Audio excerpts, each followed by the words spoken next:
If your website is more than 2 years old, you could be losing leads, sales, and credibility without even knowing it.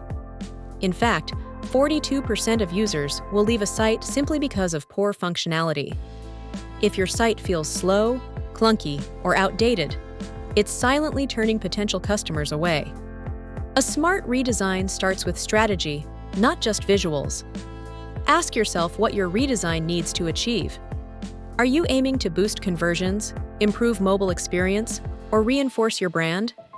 Connect your goals to real data like Google Analytics, heat maps, and CRM insights, so every design decision supports your business objectives.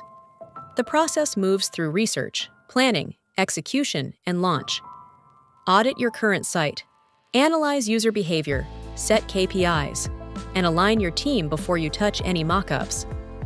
Preserve your SEO by keeping URLs, mapping redirects, and involving your SEO team early. Build a clear project plan with timelines, key players, and outputs for each phase, from discovery to testing and launch. Finally, focus on messaging.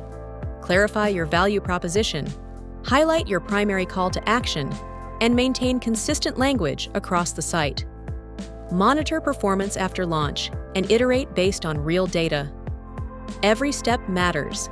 This isn't just a new look, it's a smarter, more effective website. You can read the full article on our website for step-by-step guidance, and add this episode to your playlist to revisit these strategies anytime.